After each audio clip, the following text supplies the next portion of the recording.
What's up, everybody? Ian and Alyssa here, taking you through an intro class to the Elite Video Membership. We're going to kind of keep it fast so that you're moving, go through some of the major concepts that we go over, and we're going to do it all with no equipment, just like many of our classes. So first, we're going to get you going with a little bit of breath work that's going to warm up your core. So let's go ahead and start off with what we call an elevator breath. So you're going to breathe in through your nose. You're going to fill up everything 360 degrees. That means your belly gets filled up, your back, your stomach up front, your sides, your chest, your back ribs, your side ribs, and eventually even under your collarbones. Inhale through the nose, exhale out through your mouth. Let's exhale through pursed lips. So it's, if you can, pause after the exhale and feel what it feels like to sit in that empty position. We're gonna do 5 breaths like that. What we're doing is learning how to create intra-abdominal pressure, which just think about that as outward pressure everywhere. So if someone's gonna punch you in the stomach, you're gonna be able to push back by having that good pressure in your core. This is going to be a great way to start any exercise, and then let go of it so you can be dynamic. So what we're going to do is 5 breaths. Let's do about 1 or 2 more. And then after that, we're going to inhale, fill up, and then we're going to lift our feet off of the ground. When we lift our feet off of the ground, I want them to be as little as possible. So literally just an inch. So do 1 more exhale. And when we do lift our feet, I want you to think about pulling your hips into the sockets versus pulling your knees towards your face, okay? It's a little detail that makes a big difference. So there's our final exhale. Now inhale, fill everything up. Good. Lift the feet just an inch. Exhale everything out. Everything, everything, everything, everything. Slowly place your feet on the ground. Inhale again. We're going to do 5 reps in a row. If anybody's really struggling with this, maybe you feel your back or something's not feeling great, what you can do is take a breath in between. Each one is an inhale before we lift our feet, an exhale after, and then place them down after you're all the way exhaled. What you should feel is a little bit of shakiness, a little bit of really good contraction around your core. We're essentially taking your rib cage up top, your pelvis on the bottom, bringing them together, tying them together so that all of our other stuff can be really relaxed and work really well. You're gonna get 5 of those. On the 6th one, we're gonna hold it up for 5 breaths. So we're gonna really work on really firing up your core here. Good. And each time, try to get rid of a little bit more air. Notice she's doing a beautiful job. Eyes are looking up, chin's untucked, airway's nice and open. Good. How many is that? 4. Okay, 1 more. Good. Inhale first, then lift up. One of the things that you're going to have a lot of people tell you about our classes is you're going to feel your core like you never have before. It takes time. So even this right here seems really simple. It's one of those things that seems simple and gets harder the better you get at it. And a good test, which is also something. So now you got to inhale and lift and hold it up. So a good test that we do, something that's really integrated in our classes is just these little markers that you can kind of get to. So the first marker is, can you keep your feet up for 5 breaths and still hold and maintain that pressure in your core? And let's really torture her a little bit more. There you go. So that the feet are barely off of the ground. I want you to think about like your limbs, your hip flexors, your quads, everything in your legs is just hanging off your core. So it's almost like they're relaxed because this can stay nice and tight. You're not crunching, you're not shortening up, you're actually staying long. So think from your butt to your head, it's staying long. And we don't want you to necessarily push your lower back in the ground. We'll talk more about that. I'll just say that briefly. It's something that we dive into a lot with our core and breathing classes. So after your 5th breath, you'll put your feet down and then we'll get up. We're gonna take you through a little bit of mobility, some cars, which are controlled articular rotations, and then just get you moving in more of a dynamic way that really respects the way that we're supposed to move as humans. We're supposed to move in a lot of ways, but definitely representing the gait cycle and walking and running is something we want. So let's go ahead and flip over. Let's go into the quadruped position. Let's do some hip cars. So this is gonna be for your hip. You're gonna have your hands under your shoulders. You're gonna have your knees under your hips. You're gonna go ahead and bring your knee just slightly towards your belly button, and then you're gonna bring it out to the side, kind of like a fire hydrant or like a dog peeing on a fire hydrant. So up, out to the side. And then here's where we're gonna get our heel up to the ceiling and then guide it all the way back and around. Try to use the backside of your hip to fight and bring that knee up as far as you can, then come in, then come down. And we're gonna do 4 of these. Then you're gonna kick back, really feeling that glute work, that hamstring work. Then you're gonna go out to the side and then you're gonna rotate by getting the heel close to the ground and bringing that around. We're gonna do 3 more of those the entire time. Everything stays nice and long through the spine. We're keeping a really good reach through your hands. So think the middle of your back is pushed up towards the ceiling because we're not sagging at all. You're really working on just moving your hip. So we're trying to see if you can articulate your left hip without your lower back, without your rib cage, without your neck, without your elbows. So these are all things that we don't want to see moving. What we also respect is that everybody's at a different level. So if you need to, make your circle a little bit smaller. So for example, instead of coming up in the beginning towards your belly button, maybe just go out. Instead of going out so far that you lean and fall all the way towards me, don't do that. Go a little bit less and then bring it around, and maybe you don't kick back as far because you noticed your back was moving. So there's always ways to regress everything that we do. Another thing that you'll see, and as a progression as our classes just kind of give you somewhere of where you're working towards, is oftentimes we'll do this with an ankle weight, or we'll put you up against the wall. When you're on the side of the wall, you have nowhere to go, and you're gonna hit the wall if you're leaning out of the way.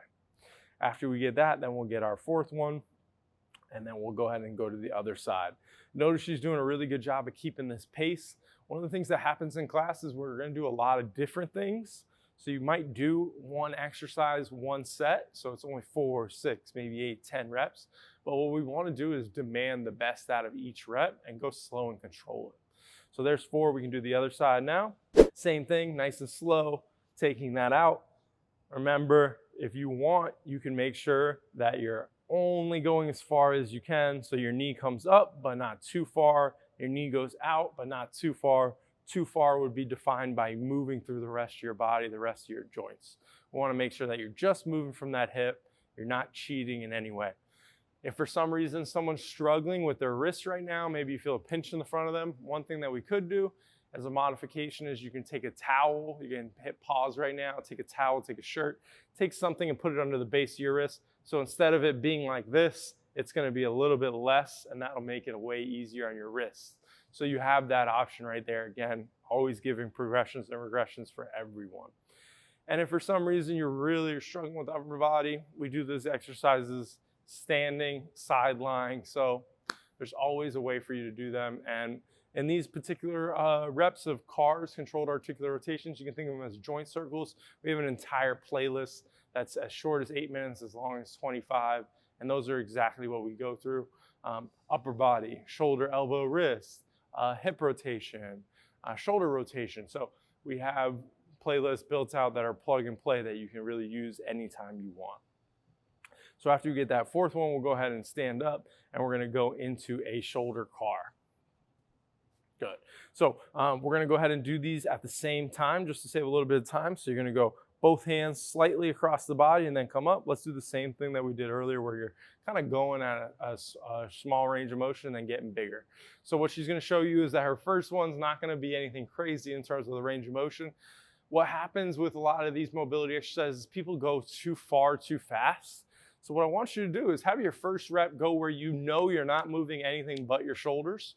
And then your next rep, you might move a little bit more into a bigger range of motion, but you're still not compensating.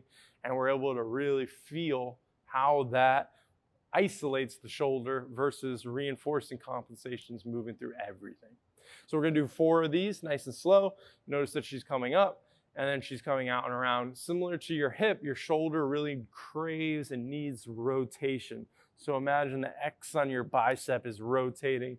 We want to feel motion happening around the actual shoulder joint, since again, one of the big parts of the EVM is training your joints. You can see that we're strength training them. So you should have a hard time at those end ranges. It should be tough. At no point should you feel any pinching or any pain. We don't want any of that. After we have 4 of those, we'll go into something else. And try your best to go slow.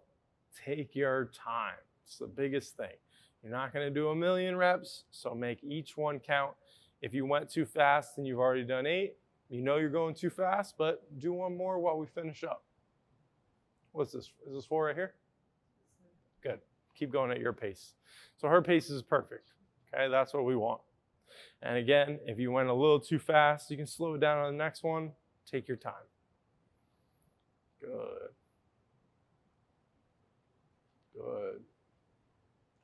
Notice how she's doing a great job of just moving through. Beautiful. Good. Shoulders rotating, reaching back, reaching around. Your cars also serve as a self-assessment. So you should know that you're making progress because your cars feel better. You have more range of motion. They have less noises, no popping, things like that. Okay, next thing that we're gonna do is we're gonna get you in a little bit of a split stance. So you're gonna take a nice little step back, nothing too crazy, somewhere in the middle of what we usually do, good. You're gonna shift your weight forward onto your front foot, and then you're gonna put your arms out to the side.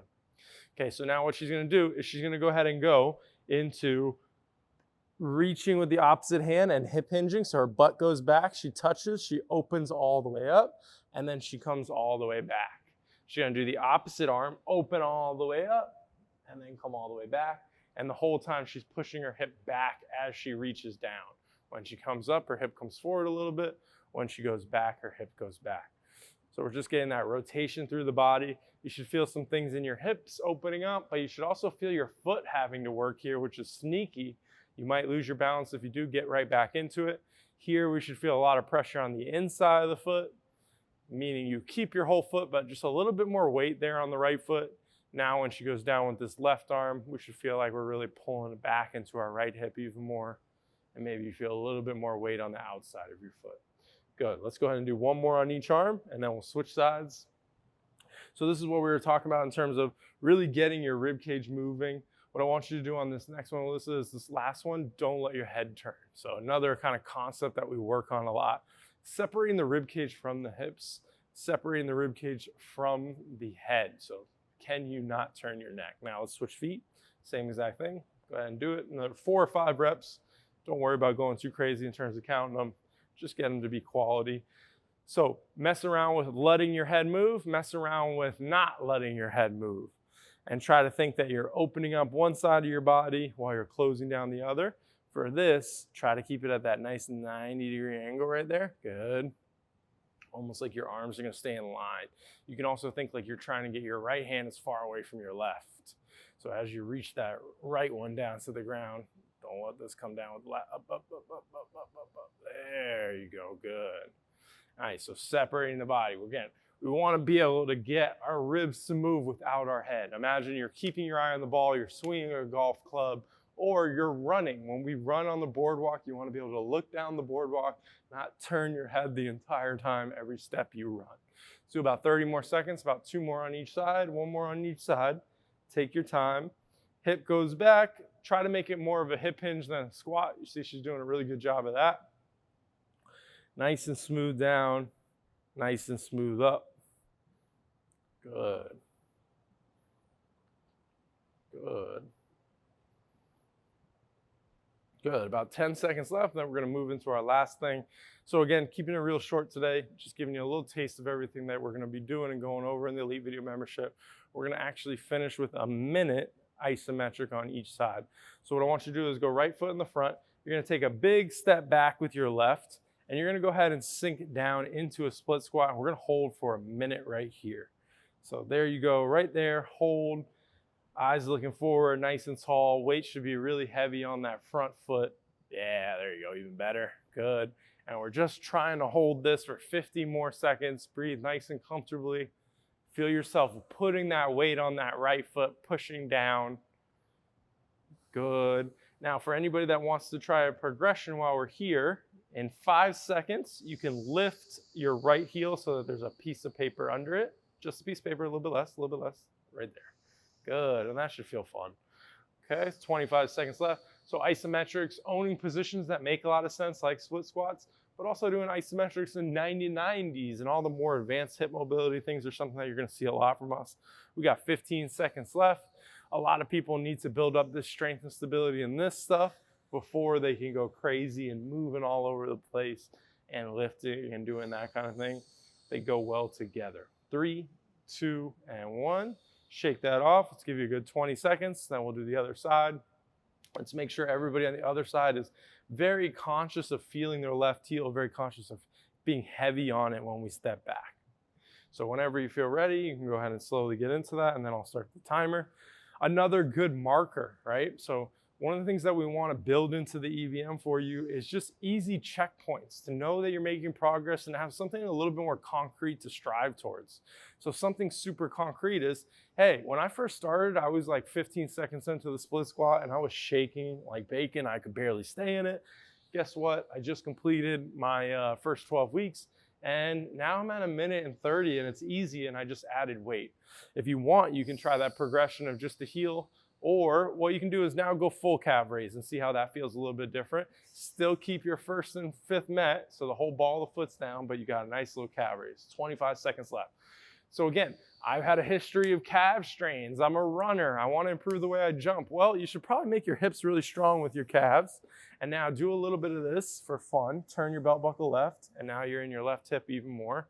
That's fun. 10, 9, 8, 7, 6, 5, 4, 3, 2, and 1. Slowly come up. Shake that off. And that should be some good fun. So there's like a little quick run through preview of a lot of the things that you're gonna see in the EVM. We're working isometrics. We're training in relationship to the gait cycle, meaning walking and running. We're gonna work on your joint health, strength training your joints in their end ranges, and then just doing easy markers that really represent solid progress for the human body. Holding split squats, doing a certain amount of calf raises, things that are just simple that you can check off the box and know that you're moving in the right direction. If you have any questions, please let us know, and we'll see you in the next class.